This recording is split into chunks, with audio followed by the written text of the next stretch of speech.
얘야, 세상살이가 제 아무리 칼바람처럼 매서워도 속이 뜨끈해야 버티는 법 아니겠느냐.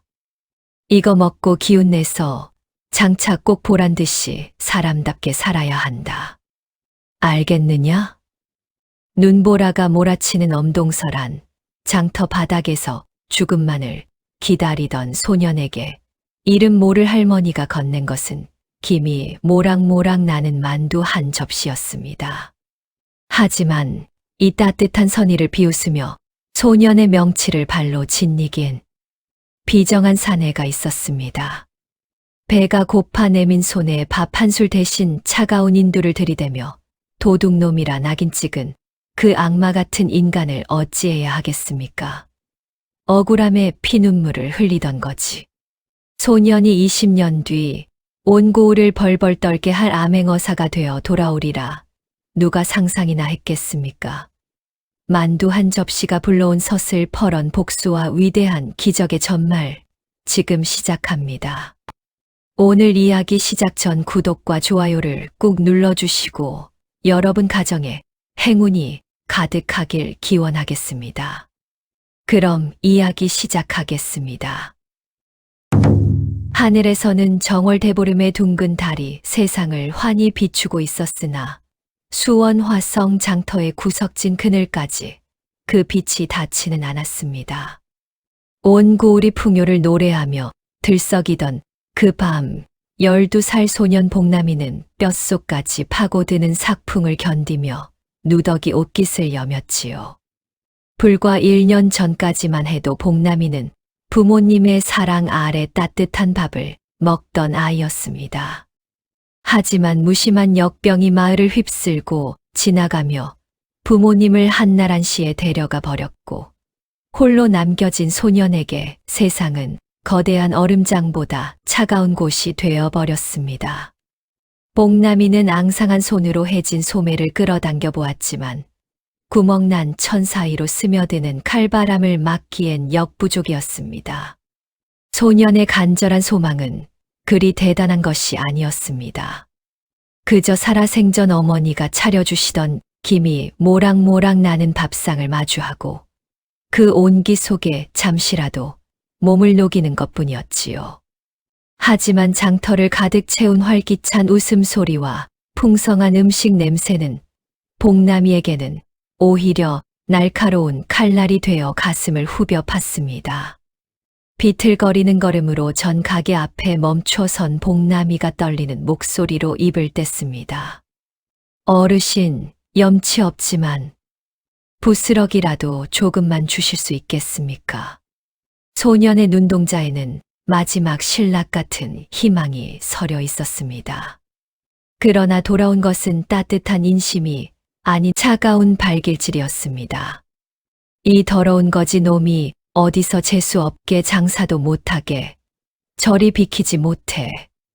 가게 주인의 고함에 복남이는 컥소리도 내지 못한 채 흙바닥 위로 나뒹굴었습니다. 무릎이 깨지고 손바닥에서 핏방울이 배어나왔지만 누구 하나 멈춰 서서 소년을 부축해 주는 이는 없었습니다. 바로 그때 장터 한복판을 위세당당하게 가로지르는 사내가 나타났습니다. 사또의 수하이자 고을의 해결사로 통하는 강도였습니다. 그는 상인들에게 전대를 거두며 거드름을 피우다 말고 바닥에 엎드린 복남이를 차가운 눈초리로 내려다보았습니다. 강도의 시선이 뜯어진 복남이의 옷섭 사이로 드러난 까만 목줄에 멈췄습니다. 그 끝에는 때 묻고 해진 헝겊 주머니가 매달려 있었지요. 겉보기엔 볼품없는 헝겊 조각이었으나 얇은 천 위로 동그랗고 단단한 은가락지의 형태가 선명하게 배어 나와 있었습니다. 그것은 아버지가 어머니에게 주었던 복남이에게 남은 유일한 유품이었습니다. 강도는 신발 끝으로 복남이의 턱을 쓱 치켜 올리며 낮게 읊조렸습니다. 야, 이놈아. 그 목에 숨긴 헝겊 조가리, 그 안에 든 게 무엇냐? 거지 새끼한테는 과분한 물건 같은데 어디서 훔친 거냐?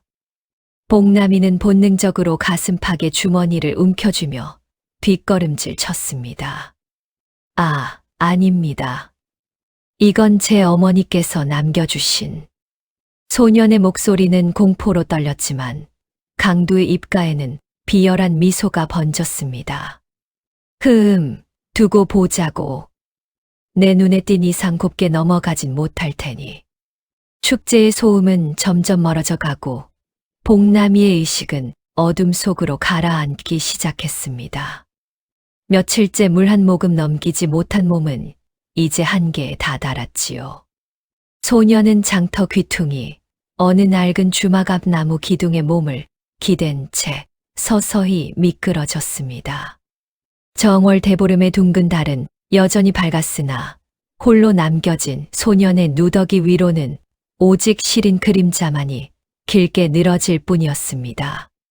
희미해져 가는 의식의 끝자락에서 복남이를 깨운 것은 살을 애던 바람도 차가운 눈발도 아니었습니다.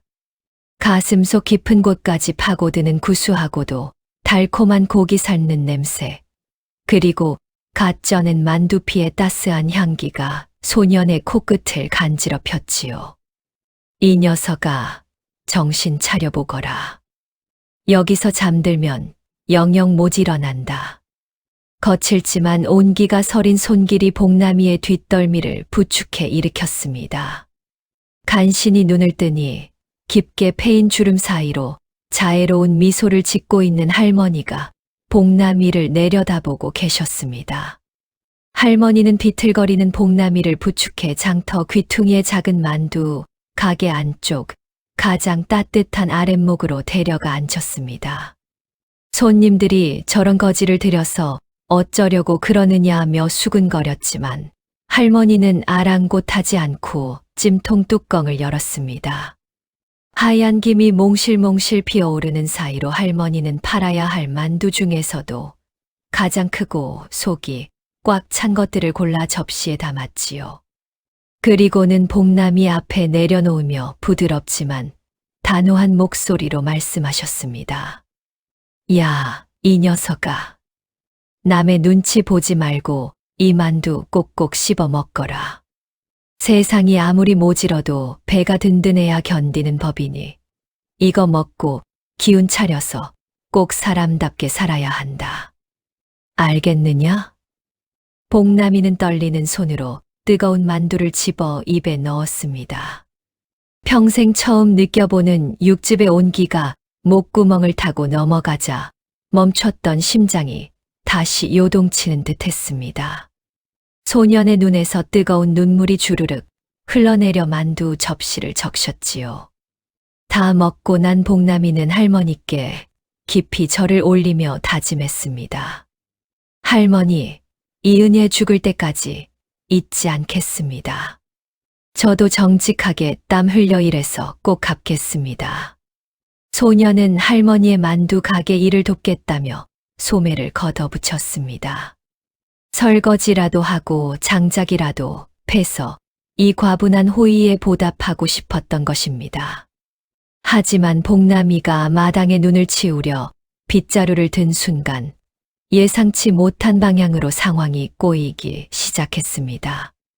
아까 장터에서 마주쳤던 사또의 신복 강두가 부하들을 거느리고 만두 가게로 들이닥친 것이지요. 강두는 비릿한 웃음을 지으며 복남이의 가슴팍을 거칠게 밀쳤습니다. 이놈 아까부터 수상하다 했더니 결국 노파를 꼬드겨 숨어 있었구나. 강두의 손에는 웬 화려한 비단 주머니 하나가 들려 있었습니다. 사또의 집무실에서 사라진 비자금 주머니라며 강두는 그것을 복남이가 치우던 눈더미 속에서 꺼내는 신용을 했습니다. 아, 아닙니다. 저는 그런 적이 없습니다. 복남이가 절규했지만 강두는 싸늘한 눈빛으로 할머니까지 위협했습니다. 노파, 도둑놈을 숨겨준 죄가 얼마나 큰지 아느냐? 이 아이가 훔친 게 분명하니 당장과 나로 압송하겠다. 할머니가 복남이를 감싸려 했으나 강도의 수하들이 할머니를 바닥으로 밀쳐버렸습니다. 만두 찜통이 뒤집히고 가게 안은 순식간에 아수라장이 되었습니다. 복남이는 포졸들에게 결박당한 채 끌려가며 멀어지는 할머니의 만두 가게를 바라보았습니다. 단순한 오해라기엔 강도의 눈빛이 너무나 집요했고 미리 짜여진 각본처럼 움직이는 포졸들의 기세는 이건 단순한 일이 아니다라는 거대한 불안을 복남이의 가슴 속에 깊이 새겨 넣었습니다. 세월은 유수와 같아 어느덧 10년이라는 시간이 흘렀습니다. 장터바닥을 기어다니던 어린 소년 복남이는 이제 제법 어깨가 벌어진 건장한 청년으로 자라났지요. 하지만 신분의 굴레는 여전히 가혹했습니다. 복남이는 강도의 밑에서 마부 일을 하며 하루하루를 버텼습니다. 비록 천한 신분이었으나 그는 10년 전 만두 한 점을 건네며 사람답게 살라던 할머니의 가르침을 단 한순간도 잊지 않았습니다. 정직하게 땀 흘려 번 돈으로 할머니의 은혜를 갚는 것, 그것이 청년 복남이의 유일한 꿈이었습니다. 그러나 평온하던 일상의 검은 그림자가 드리웠습니다. 사또의 온갖 자비를 도맡으며 권세를 부리던 강도가 복남이를 은밀히 불러냈습니다. 강도의 눈에는 10년 전 소년의 주머니를 탐냈던 그 비열한 욕망이 여전히 번뜩이고 있었지요. 강도는 탁자 위에 묵직한 전대 하나를 툭 던지며 낮게 속삭였습니다. 이복의 복남이 자네 마구간 뒤편에 이 전대를 잘 숨겨두게나. 사또 나리께서도 모르시는 귀한 물건이니 일이 잘 풀리면 자네 신세를 단번에 고쳐주겠네. 그것은 사또가 백성들의 고혈을 짜내어 모은 비자금이었습니다. 복남이의 가슴 속에서 거센 갈등이 일기 시작했습니다. 이 전대를 받아들면 당장 할머니께 비단옷 한 벌 해드리고 누명을 벗을 돈을 마련할 수 있을지도 모릅니다. 하지만 그것은 할머니가 말씀하신 정직한 땀이 아니었습니다. 복남이는 전대를 밀쳐내며 단호히 말했습니다. 나리, 소인은 천한 몸이나 남의 것을 탐하라는 가르침은 받지 않았습니다. 이 물건은 거둘 수 없으니 도로 가져가십시오. 강도의 얼굴이 순식간에 험악하게 일그러졌습니다. 이놈이 감히 내 호의를 무시해 정직한 척하다간 제명에 못 죽는 법이야. 강도는 그 길로 관하에 포졸들을 불러 모았습니다.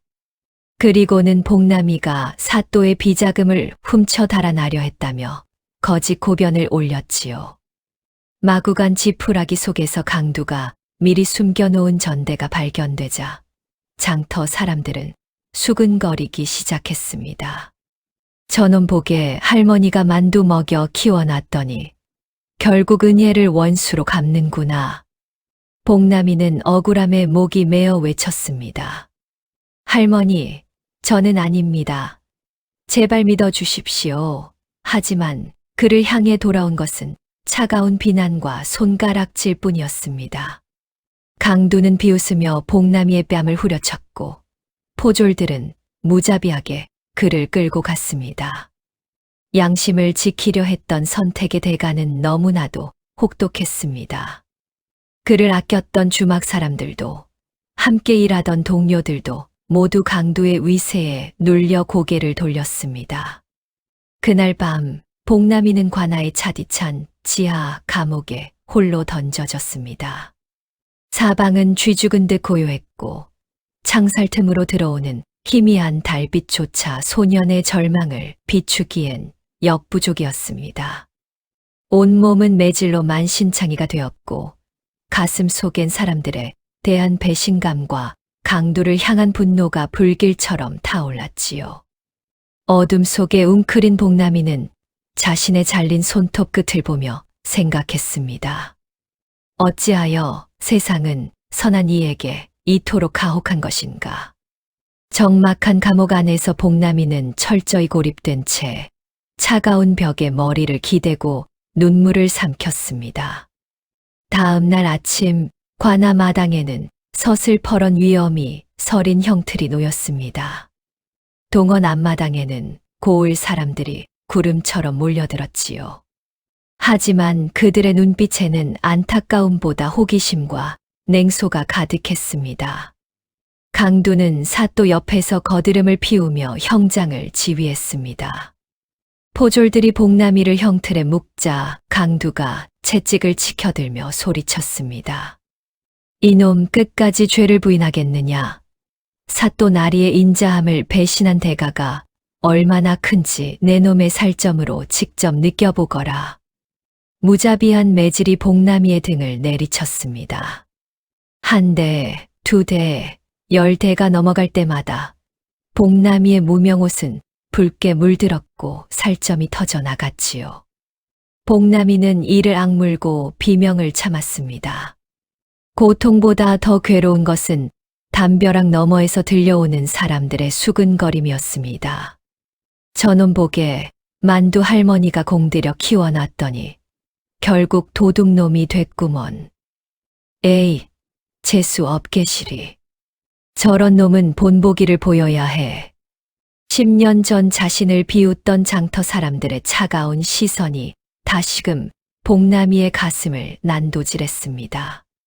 수치심과 절망감이 복나미를 완전히 무너뜨렸습니다. 바로 그때 강두가 화로에서 시뻘겋게 달궈진 인두를 꺼내 들었습니다.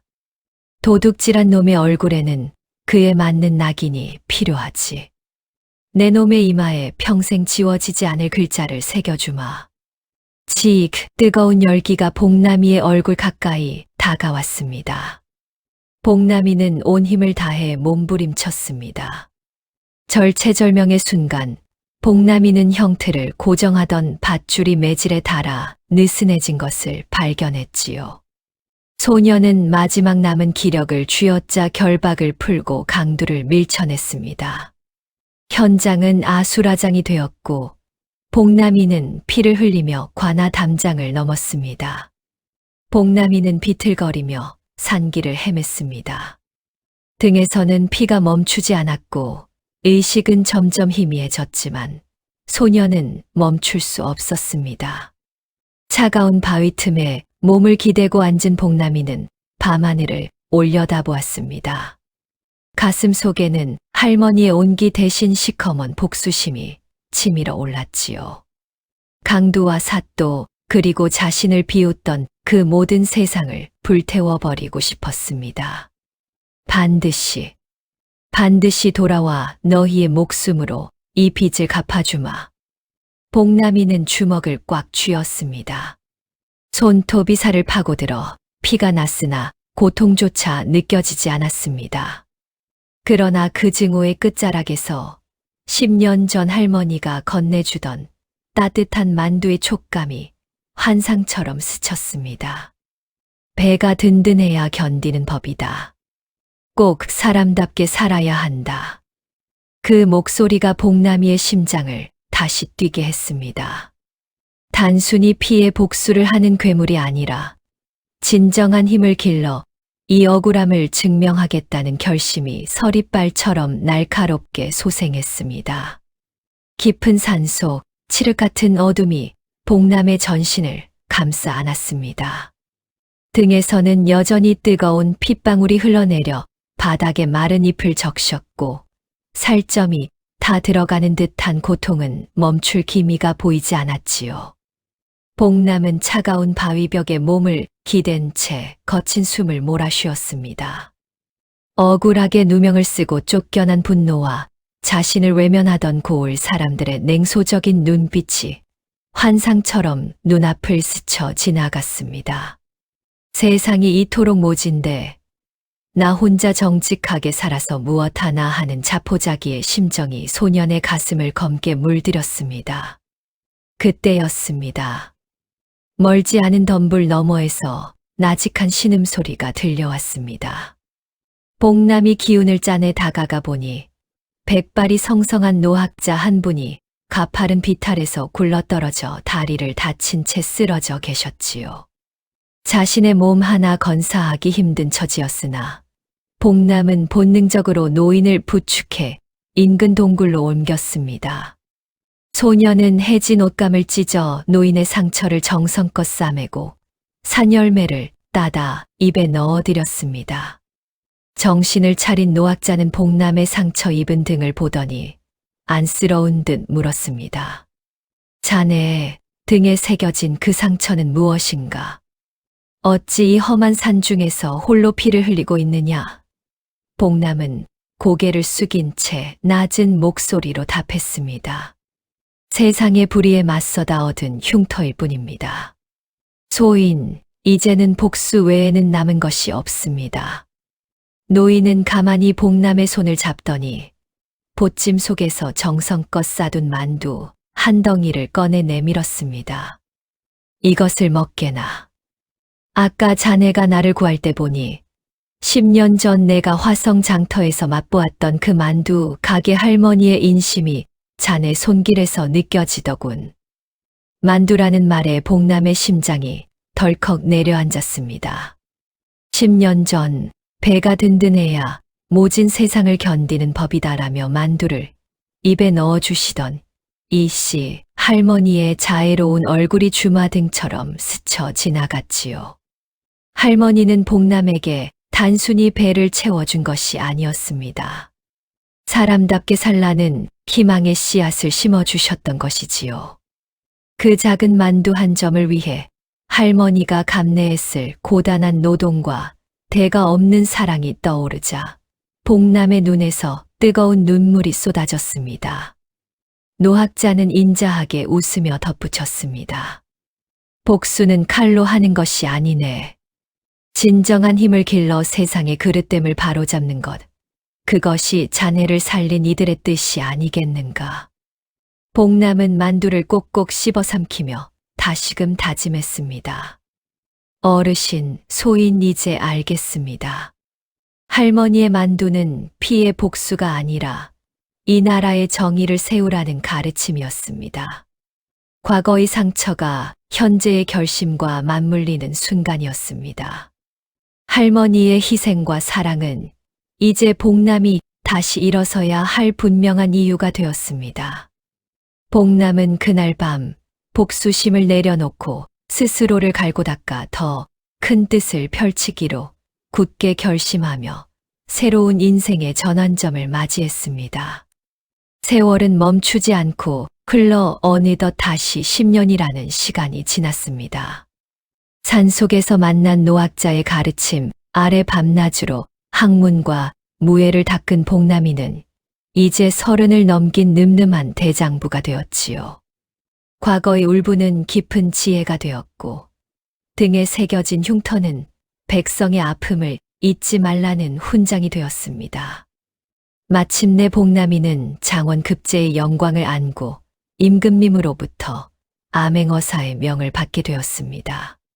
경은 고향고을로 내려가 도탄에 빠진 백성들을 구하고 탐관오리를 엄히 다스리라. 임금님의 명이 떨어지자 복남이는 가슴 깊이 품어왔던 마패를 움켜쥐었습니다. 그는 가장 먼저 자신을 살렸던 이 씨 할머니가 계신 화성 장터로 향했습니다.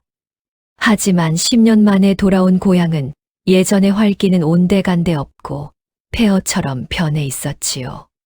집들은 무너져 내렸고 길거리의 백성들은 한눈으로 서로의 눈치만 살필 뿐이었습니다.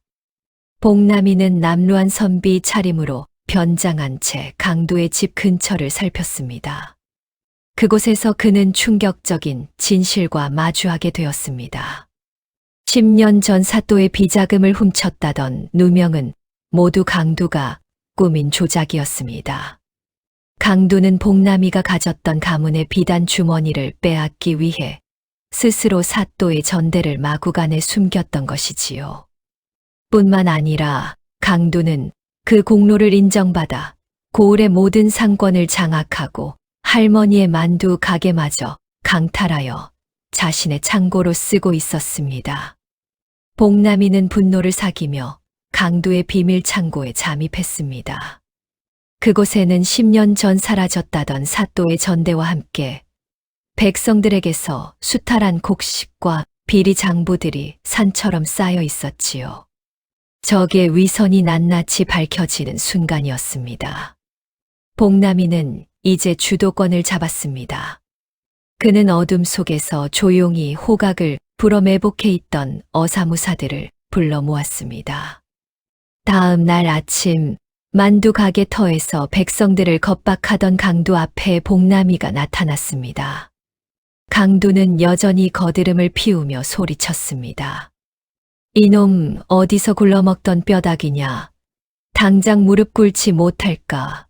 복남이는 차분히 웃으며 소매 속에서 마패를 꺼내 하늘 높이 치켜들었습니다.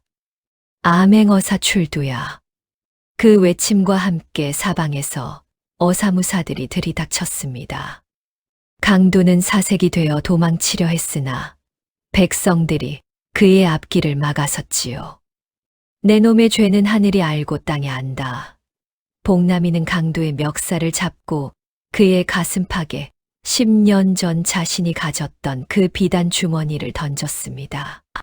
악행으로 쌓아 올린 강두의 성벽이 한순간에 무너져 내리는 통쾌한 순간이었습니다. 복남이는 남루한 삿갓을 눌러쓰고 허름한 도포 자락을 휘날리며 옛 만두 가게 자리를 찾았습니다. 10년이면 당산도 변한다더니 화려했던 장터는 사또와 강두의 가혹한 수탈로 이내 삭막한 폐허처럼 변해 있었지요. 하지만 그 척박한 땅 위에서도 변하지 않는 온기가 있었습니다.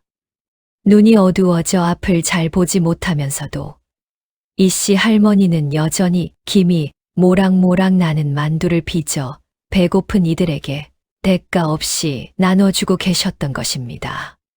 할머니, 지나가던 나그네인데 만두 한 점 얻어먹을 수 있겠습니까? 복남이가 목소리를 변조하여 묻자 할머니는 인자하게 웃으며 가장 크고 따뜻한 만두를 내미셨습니다. 세상이 흉흉해도 배는 채워야 사는 법이라오. 어서 드시오. 그 순간 강두의 무리가 들이닥쳐 할머니의 솥을 발로 차며 행패를 부리기 시작했습니다. 노파 자릿세를 내지 않으면 이 가게를 당장 때려 부수겠다고 하지 않았느냐. 강두의 서슬퍼런 위협 앞에 할머니가 몸을 떨자 복남이의 눈동자에 날카로운 안광이 서렸습니다. 복남이는 품속에서 찬란하게 빛나는 마패를 꺼내 하늘 높이 치켜들었습니다. 아맹어사 출두야. 그 외침과 함께 매복해 있던 어사무사들이 사방에서 튀어나와 강두의 무리를 단숨에 제압했습니다. 강두는 사색이 되어 무릎을 꿇었지만 복남이는 자비 없는 목소리로 그의 죄상을 낱낱이 읊었습니다. 10년 전 누명을 씌운 죄, 사또와 결탁하여 백성의 고혈을 짠 죄, 그리고 할머니의 선행을 짓밟은 죄까지 말이지요. 포졸들이 강두와 사또를 쇠사슬로 묶어 압송하자 장터에는 백성들의 환호성이 파도처럼 밀려왔습니다. 사건은 법적으로 엄정하게 정리되었습니다. 강두와 사또의 부정축제한 재산은 모두 몰수되어 굶주린 백성들에게 곡식으로 돌아갔고 고을의 질서는 비로소 제자리를 찾았습니다. 복남이는 이제 마지막 선택의 기로에 섰습니다. 자신을 비난했던 고을 사람들을 향한 단절과 자신을 살린 할머니를 향한 보은 사이에서 말입니다. 복남이는 관복을 정제하고 할머니 앞에 무릎을 꿇었습니다. 할머니, 저입니다. 10년 전 만두 한 점으로 저를 살려주신 그 소년 복남입니다. 정의가 승리하고 새로운 질서가 자리 잡은 화성 장터에는 복남이와 할머니의 뜨거운 재회가 꽃향기처럼 번져나갔습니다. 탐관오리들의 서슬퍼런 위세가 꺾이고 난 화성 장터에는 10년 만에 처음으로 시린 바람 대신 훈훈한 정취가 감돌기 시작했습니다. 복남이는 사또와 강두가 백성들의 고혈을 짜내어 채웠던 창고를 활짝 열었지요. 켜켜이 쌓여있던 곡식들은 본래의 주인인 백성들에게 골고루 돌아갔고, 억울하게 땅을 빼앗겼던 이들은 눈물을 흘리며 제 문서를 되찾았습니다. 복남이는 이제 암행어사의 엄격한 관복을 벗고 할머니의 만두 가게 앞에 조용히 섰습니다. 복남이는 낡은 평상 아래 흙바닥에 무릎을 꿇고 백발이 성성해진 이씨 할머니를 향해 정중히 큰절을 올렸습니다. 할머니는 당황하며 소매를 끌어당겼지요. 아이고, 어사나리, 이게 무슨 일이요? 천한 노파에게 어찌 이리 과한 예를 갖추신단 말이요? 복남이는 할머니의 거친 손을 두 손으로 감싸쥐며 눈시울을 붉혔습니다. 할머니, 저입니다. 정월 대보름날 이 자리에서 배고픔에 쓰러졌던 거지 소년 복남입니다. 할머니께서 건네주신 만두 한 점이 저를 살렸고 그 따뜻한 온기가 저를 여기까지 오게 했습니다. 할머니의 흐릿한 눈에 이슬이 맺혔습니다. 소년의 누더기 대신 당당한 관복을 입고 돌아온 복남이를 보며 할머니는 떨리는 손으로 그의 얼굴을 어루만졌지요. 기라, 아니 복남아, 내가 정녕 그 아이란 말이냐. 잘 자라주었구나. 정말로 사람답게 살아주었어. 복남이는 할머니의 만두 가게를 고을해서 가장 크고 튼튼한 기와집으로 다시 지어드렸습니다. 하지만 할머니는 그곳에서도 여전히 배고픈 나그네들을 위해 김이 모락모락 나는 만두를 빚었습니다. 달라진 것이 있다면 이제는 복남이가 틈만 나면 관복을 벗고 할머니 곁에서 함께 만두를 빚으며 백성들의 작은 목소리에 귀를 기울인다는 것이었지요. 장터는 다시금 활기를 되찾았습니다. 아이들의 웃음소리가 골목마다 울려 퍼졌고 상인들은 더 이상 누군가의 눈치를 보지 않고 정직한 땀방울을 흘렸습니다. 복남이는 장터 한복판에 작고 단단한 비석 하나를 세웠습니다. 거기에는 적선지가 필유여경, 즉 선을 쌓은 집안에는 반드시 경사가 따른다는 글귀가 새겨졌지요. 할머니가 대가 없이 건넨 만두 한 점이 한 소년의 인생을 바꾸고 끝내 나라의 정의를 바로 세우는 거대한 기적이 되었음을 고을 사람들은 두고두고 회자했습니다. 노을이 붉게 물드는 저녁, 복남이와 할머니는 마주 앉아 갓 쪄낸 만두를 나누어 먹었습니다. 소년 시절의 배고픔은 이제 사라졌지만 그날의 따뜻한 기억은 복남이의 가슴 속에서 영원히 식지 않는 등불이 되었습니다. 우리가 오늘 누군가에게 건네는 작은 친절과 따뜻한 말 한마디가 훗날 어떤 기적의 씨앗이 될지 누가 알겠습니까? 선행은 결코 사라지지 않고 반드시 더 큰 빛이 되어 돌아온다는 진리를 남긴 채 화성 장터의 하루는 평온하게 저물어 갔습니다. 오늘 이야기가 유익하고 마음 따뜻하셨다면 구독과 좋아요 그리고 알림 설정까지 꼭 부탁드립니다. 지금까지 시청해 주셔서 감사합니다. 늘 평온하고 행복한 하루 되시길 바랍니다. 지금까지 왕후야담이었습니다.